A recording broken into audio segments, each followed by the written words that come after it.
한 해의 마지막 주간에 아버지께 나오셔서 감사의 예배를 드리시는 모든 성도님들과 가정과 일터와 자녀들에게 하나님의 크신 복이 함께 하시기를 축복합니다. 한 해의 마지막 날이 되면 무엇이 떠오르십니까? 저는 할아버지하고 이렇게 아버지하고 대가족으로 살았기 때문에 연말이 되면 마지막 날이 되면 어릴 때 꼭 하던 게 있었습니다. 뭐냐면 목욕탕 가는 거였습니다. 할아버지께서 이제 교편을 잡으셔서 사는 집과 먼 곳에 살고 계셨습니다. 그래서 주말이 되면 이렇게 오셨는데 보통 성탄절쯤 되면 이제 방학을 했거든요. 그럼 할아버지께서 집으로 돌아오십니다. 돌아오시면 이제 연말, 이제 마지막 날 되면 목욕 가자 하십니다.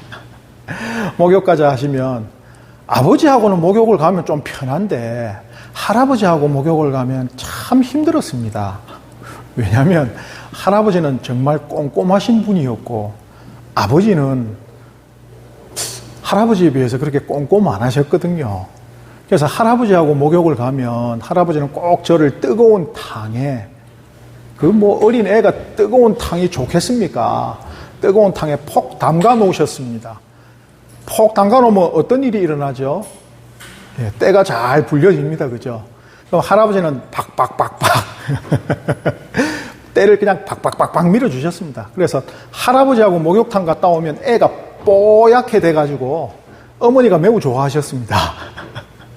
근데 아버지하고 이렇게 다녀오면 아버지는 또 특별히 애가 찬물에서 풍덩풍덩 놀고 하는 거 그냥 즐겁게 지켜보셨죠. 그래서 아버지하고 목욕탕을 갔다 오면 때가 불려져만 있고 아시죠? 때가 불려져만 있고 때는 안 씻겨나간 그런 기억들이 있습니다. 그래도 기억이 좋은 것은 아버지하고 가든지 할아버지하고 가든지 꼭 마치고 나오면 음료수를 하나씩 목욕탕에서 파는 거 있지 않습니까? 두유 같은 거, 또 바나나 향이 들어있는 우유 같은 거 늘 사주셨거든요. 그래서 좋은 기억은 있습니다. 연말 되면, 마지막 날이 되면 목욕탕 가는 날이구나. 어릴 때는 그렇게 생각을 했죠. 우리도 성경을 보면 성경에서 연말이 있고 연초가 있습니다. 성경도 이제 절기가 있고 한데 특별히 이스라엘이라는 나라는 참 특이한 게 무엇이냐면 우리로 치면 정월, 우리는 신정도 있고 구정도 있죠. 설날도 있고 신년도 있는데 그래 두 개죠.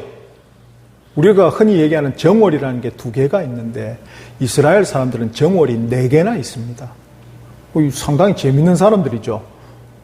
정월이 1년에 4개면 노는 날도 더 많겠다 생각할 수 있지만 이들이 정월을 만들고 쇠는 방식은 다 성경에 기록되고 하나님께서 명령하신 대로 그렇게 하고 있다는 것입니다.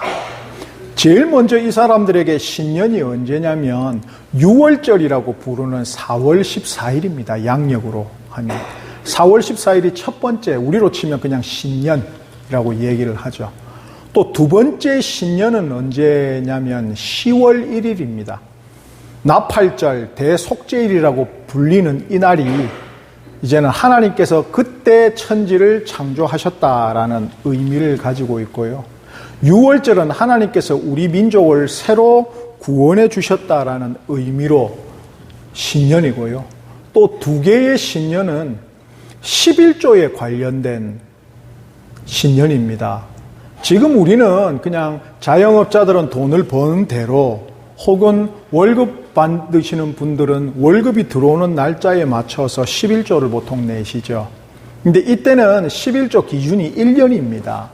그래서 목축을 하는 사람들이 새끼를 놓는 것에 대해서 1년에 한 번 11조를 내게끔 되어 있고 또 곡식 농사나 채소 농사를 했을 때 그것이 다 1년 동안 거둬지는 것의 10분의 1을 11조를 냈습니다. 그러다 보니까 이 4개의 정월이 다 하나님께 관련되어 있는 신년이라는 것이죠. 그래서 이 신년이 다가오기 전에 무슨 일을 하는가? 그러면 신년을 준비하는 이 사람들은, 이스라엘 사람들은 성경적으로 무엇을 준비했는가를 우리가 오늘 묵상해 봄으로써 마지막 주일, 내일이면 신년인데 오늘 마지막 주일에 나는 예수 믿는 사람으로서 어떻게 한 해를 마무리할까? 또 성경은 어떤 일을 하라고 우리에게 지시하셨는가를 알아보는 시간이 되었으면 좋겠습니다. 여호와께서 모세에게 일러 이르시되, 지금 신년이 다가오는데 모세한테 하나님께서 명령하시는 겁니다. 그러니까 이게 사람들이 만들어낸 절기가 아니라, 또 사람들이 뭔가를 자체적으로 만들어서 하나님께 준비하는 것이 아니라 하나님께서 명령을 하셨다라는 것입니다. 모세에게 일러 이르시되, 이스라엘 자손 중에서 사람이나 짐승을 막론하고 태에서 처음 난 모든 것은 다 거룩히 구별하여 내게 올리라. 이는 내 것이다 하시니라. 근데 이 말만 보면 신년에 특별히 해야 되는 무엇이 있는 것 같지는 않습니다. 그러면 3절을 보면 모세가 백성에게 이르되, 너희는 애굽 곧 종되었던 집에서 나온 그날을 기념하여 라고 얘기를 합니다. 제일 첫 번째 해야 될 것이 무엇이냐라고 하면, 종되었던 집에서 나온 그날을 기념하라가 신년에 제일 먼저 해야 될 일이라는 것입니다. 그러니까 하나님께서 이스라엘 백성에게 너희들이 신년이 되면 제일 먼저 기억해야 될 게 있는데, 내가 너희를 구원해 준 날이 언제다? 이 날이다 라는 것을 기억하라가 첫 번째 하는 것이란 말입니다. 그러면 우리가 생각을 했을 때 내일 그 일을 해야 됩니다. 내일 모든 가족들이 모여서 유월절 양을 잡으면서 그 양을 굽고 무교병을 먹으면서 쓴 나물을 먹으면서 하나님이 우리를 애굽에서 구원해 주셨습니다를 자손들에게 얘기하고 기억을 해야 되는 날입니다. 그러면 내일 큰 잔치가 있으면 오늘 뭐 해야 되겠습니까? 준비해야죠. 장도 봐야 되고, 그죠? 집에 양념이 떨어진 건 없는가 확인도 해야 되고, 또 특히 먹으라고 하나님께서 정해놓으신 게 있거든요. 유월절 양을 구워서 먹어야 되고, 누룩이 들어가지 않는 빵을 구워야 되고, 또 쓴 나물을 준비해서 먹어야 됩니다. 다 하나님이 준비해 이렇게 먹으라고 하신 것들을 준비하는 시간이 있는 것이죠. 그런데 이제 여기서 특별히 얘기하시는 게 무엇이냐면, 누룩이 없는 빵을 먹어라. 또 뒤에 내용을 보면 너희들 지금 주변에서 누룩을 없게 하라. 이런 말씀을 하십니다. 지금으로 치면 이게 무슨 이야기냐면, 빵을 만들어 먹는데 이스트를 넣지 말고 만들어 먹어라 라고 얘기를 하십니다. 혹시 빵 만들어 보신 적 있으시죠? 거기에 이스트를 안 넣으면 빵이 부풀까요? 안 부풀까요? 맛이 있을까요? 없을까요? 녹진녹진한 그 느낌이 있을까요? 없을까요? 없습니다. 누룩을 안 넣으면 기본적으로 이스트를 넣지 않으면 빵이 부풀지도 않고 맛도 없습니다. 그런데 왜 그런 걸 먹으라 하실까? 여기서 우리가 누룩이라는 것을 성경에서는 어떻게 얘기하고 의미하고 있는지를 좀 깨달아야 됩니다. 누룩이라는 것에 대해서 성경에 비유가 많이 나오는데요. 우리가 잘 알고 있는 비유가 예수님의 천국 비유가 있죠. 천국은 마치 여자가 가루 서말 속에 넣는 누룩과 같으니라 라는 말씀을 하십니다. 자, 가루 서말이 양이 작습니까? 많습니까? 서말. 한 마리 18리터죠. 가루 서말이면 엄청납니다. 그런데 거기에 누룩을 넣으면 언제쯤 부풀까요? 이스트도 아니고, 지금 잘 나온 이스트도 아니고, 어머니들은 아마 웃으실 겁니다. 야, 그거 넣는다고 안 부푼다. 이스라엘 속담에도 가루에 누룩을 넣고 나면 여리고까지 갔다 와도 안 부푼다, 이런 속담이 있습니다. 예루살렘에 사는 사람들이 여리고 갔다 오는 게, 갔다 오면 한 사흘길 되거든요, 왕복. 그러면 누룩을 넣어 놓으면 사흘이 지나도 부푼다, 안 부푼다? 안 부푼다는 뜻입니다. 첫 번째 의미는 무엇이냐면 이게 긍정적으로 사용됐을 때는 하나님이 그 시간만큼 참아주신다라는 의미가 담겨 있죠. 누룩은 천천히 부풀기 때문에 하나님이 우리가 하나님의 나라가 되고 백성이 될 때까지 기다려주신다, 오랫동안 기다려주신다라는 긍정적인 뜻이 있지만 대부분의 누룩은 부정적인 의미로 사용됩니다. 성경에서는. 그 첫 번째 이유가 무엇이냐면 부풀게 하는 성질이 있습니다. 누룩은 부풀게 하지요. 사람이 부풀어지면 그것을 성경에서 뭐라고 부르냐면 교만이라 부릅니다. 사람이 자신의 크기만큼 하나님이 만들어 놓으셨는데 내가 하나님과 같은 크기가 돼 보겠다라는 그 생각이 교만이지요.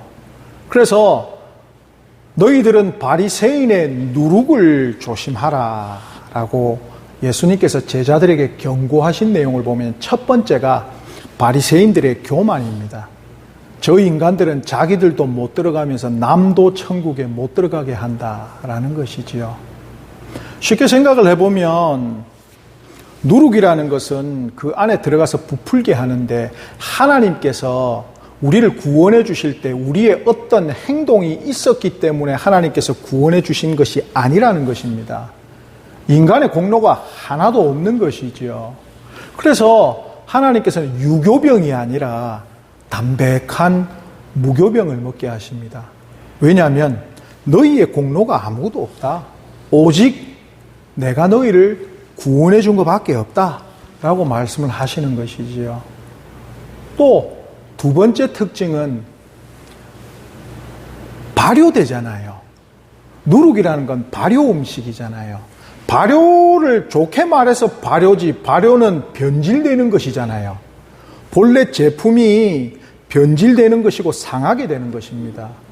그래서 누룩의 두 번째 뜻은 무엇이냐면 변질입니다. 변질. 이게 부풀게 되고 본래 것으로부터 변질시키는 의미를 가지고 있는 것입니다. 그래서 성전법에 보면 소재의 제물을 하나님께 올려드릴 때 누룩을 넣지 못하게 되어 있습니다. 있는 모습 그대로 가지고 와야 된다는 것이죠.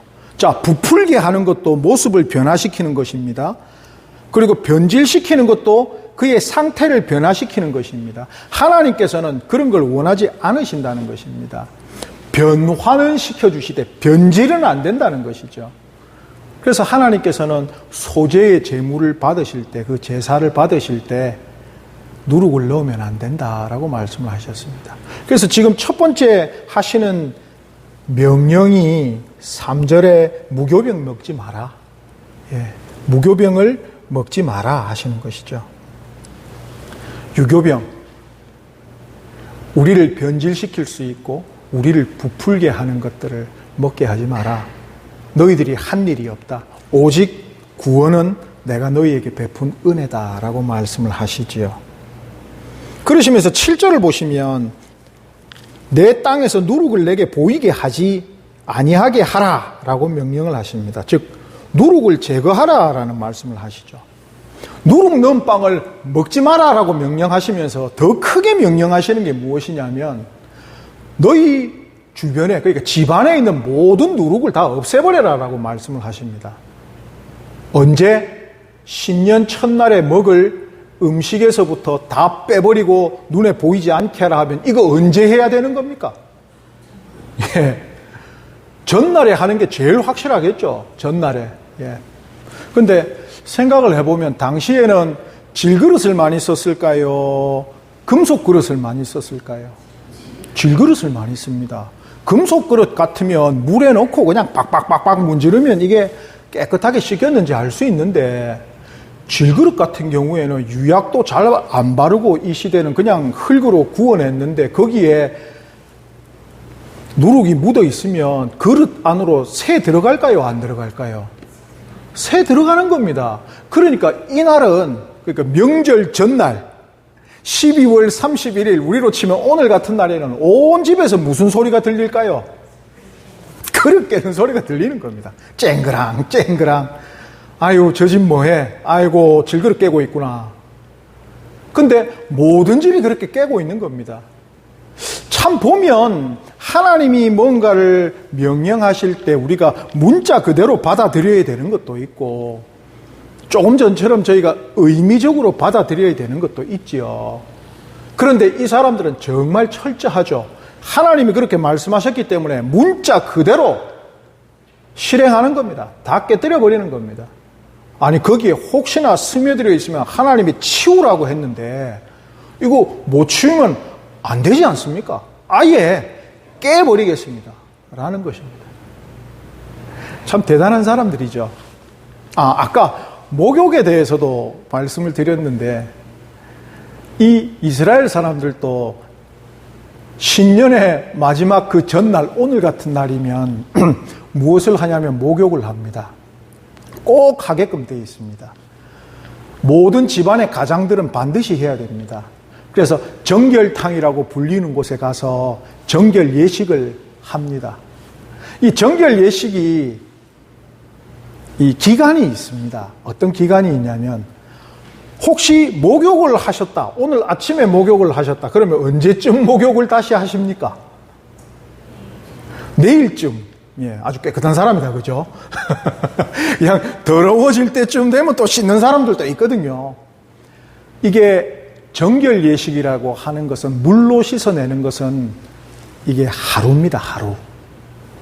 오늘 내가 씻으면 언제까지 유효기간이 있냐면, 이 깨끗함이 내일 6월절 식사를 할 때까지 그 깨끗함을 유지할 수 있는 것입니다. 그러니까 언제 씻어야 됩니까? 오늘. 예.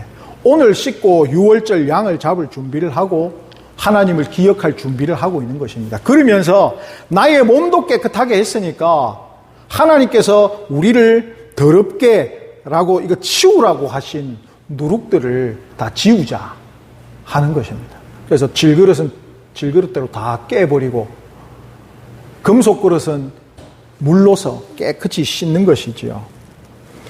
그러시면서 9절 말씀에 또 이렇게 명령을 하십니다. 내 손의 기호와 내 미간의 표로 삼아라. 무엇을요? 여호와의 율법을 입니다.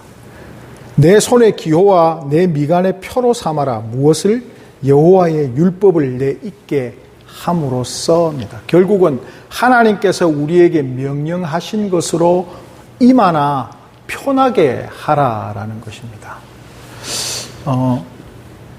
혹시나 내가 속한 모든 공동체에서 그 공동체원들이 내가 예수쟁인 걸 알고 있습니까? 내가 속한 모든 공동체에서 내가 예수 믿는 사람이라는 것을 다 알고 있습니까? 성경을 보면 그렇게 돼야 된다라고 성경은 얘기를 합니다. 즉, 내가 속해 있는 공동체에서는 예수쟁임이 드러나야 된다는 것을 말씀합니다. 자, 내 미간의 표가 되게 하라. 하나님이 너를 구원해 주셨고 지금 이것도 하나님께서 우리에게 주신 말씀이니까 이것을 삶에서 지켜라 라고 하십니다. 지금 중요한 것이 무엇이냐면, 내일부터 새로운 날이 오는데 내일부터 깨끗하게 하나님이 구원해 주신 그 모든 것을 기억하면서 새롭게 인생을 사는데, 오늘 넌 깨끗해져야 된다라는 것입니다.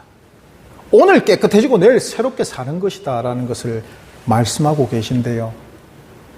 그러면서 중요하게 말씀하시는 것이 무엇이냐면, 내가 너희에게 주는 모든 명령을 너희 입에 있게 하고 너희의 행실로 모든 사람들이 그걸 볼 수 있게끔 하라라는 것입니다. 생각해 보면 너무 율법이 많잖아요. 그런데 지금 이 말씀을 하나님께서 주셨을 때는 율법이 아직 주어진 시대가 아니라는 겁니다. 율법은 출애굽기 한 20장 이후로 가야 나옵니다. 십계명이 그때 나오니까요. 이때는 하나님께서 구원받은 6월절의 성도들에게 단 3개의 명령만을 하셨을 뿐입니다. 이게 우리에게는 소중한 것이죠. 율법이 아직 주어진 시대가 아니라 3가지의 지침만 말씀하셨습니다. 그 첫 번째가 2절에 말씀하신 첫 번째 것은 내 것이다. 그리고 무교절을 지켜라. 세 번째, 구름 기둥과 불 기둥을 따라가라 합니다. 이게 오늘 13장 앞에 있는 12장 6월절에서 하나님께서 구원해 주신 백성들에게 가장 먼저 하신 세 가지의 명령이라는 것입니다. 그러면 나의 명령을 너희 입에 있게 하라 했을 때 그 세 개가 첫 번째 것은 하나님의 것이로구나. 내 인생에서 첫 번째 생각, 첫 번째 수입, 하나님의 것이로구나. 첫 번째 시간, 하나님의 것이로구나. 이걸 하나님께 드리는 거구나. 우리가 하나님께서 구원해 주셨을 때 나의 가장 첫 번째가 하나님이시로구나. 이것을 기억하라라는 것이지요. 두 번째, 무교절을 지켜라. 누가 구원해 줬다? 내가 너희를 구원해 줬다. 사람들은 한 일이 있다 없다? 없다. 그러니까 누룩처럼 교만하지 말고 부풀지도 말고 변질되지도 마라. 내가 잘해서 하나님이 구원해 주신 게 아니고 오직 무엇으로 구원해 주셨다? 하나님의 은혜로서 구원해 주셨다. 이거 잊지 마라. 세 번째, 구름 기둥과 불 기둥을 따라가라. 자, 예수님께서 오시고 올라가신 이후로 우리에게 누구를 보내주셨습니까? 성령을 보내주셨습니다. 성령의 인도하심을 따라 살아라라는 것입니다. 다행히 이젠 우리에게 성경도 있습니다. 문자로 말씀하신 하나님의 정경인 성경도 내려와 있죠. 과거보다 하나님을 더 믿기에 쉬워진 세상입니다. 하나님이 분명히 말씀하신 말씀도 있고, 그렇죠. 자, 올해의 마지막과 새롭게 될 내년에 서 있는 저희에게 하나님이 분명히 지금 말씀으로 하시는 것입니다. 무엇이냐? 누룩을 제거하랍니다. 세 개 중에 두 가지가 누룩을 제거하랍니다. 내 마음속에 하나님이 아닌 것이 있다면 지워라. 성경은 사람의 마음에 하나밖에 넣을 수 없다라고 증언합니다. 하나님이 아닌 다른 것이 들어있다면요, 지워야죠. 버려야죠. 또 나를 변하게 만드는, 변질되게 만드는 오직 예수 그리스도의 은혜의 복음으로서 우리가 새 사람이 된 거지, 내가 마치 처음부터 깨끗하고 처음부터 예수를 믿고 처음부터 좋은 사람이었던 것처럼 생각하는 태도를 버리라는 것입니다. 우리는 오직 하나님의 은혜로서 구원받은 것입니다. 그것을 하나님께서 기억하라 하시면서 이젠 마음에 있는 것들을 정리하라고 하시는 것입니다. 내일부터는 새로운 한 해를 하나님이 주시는 새로운 은혜에 따라서 살아가야 됩니다. 우리는. 그러기 위해서 오늘 내 마음에 있는 것들을 깨버려야죠. 내 그릇이 있으면 깨끗하게 씻어야죠. 금그릇도 있고 은그릇도 있지만 하나님께서는 어떤 그릇을 쓰신다고요? 깨끗한 그릇을 쓰신다는 겁니다. 그럼 내일부터 하나님의 은혜를 새롭게 담기 위해서 오늘 우리 속에 있는 그릇을 어떻게 해야 될까요? 닦아야 되는 것입니다. 하나님이 아닌 다른 것이 들어있다면 버려야 되고, 하나님 깨끗하게 닦아놨습니다. 이곳에 하나님께서 주시는 은혜와 복을 가득 채워주시옵소서 하시면서 내년을 사는 것이지요. 내년을 기대하는 것입니다. 그래서 오늘 한 해의 마지막 날 마음속의 그릇을 비우시고 대청소하시는 모든 성도님들 되시기를 예수님의 이름으로 요청드립니다. 그 일을 통해서 하나님이 내년에 가득 채워주실 복들을 내 마음의 그릇에 가득 채우실 수 있는 그런 하나님의 자녀들 되시기를 또한 예수님의 이름으로 축복합니다. 기도하겠습니다.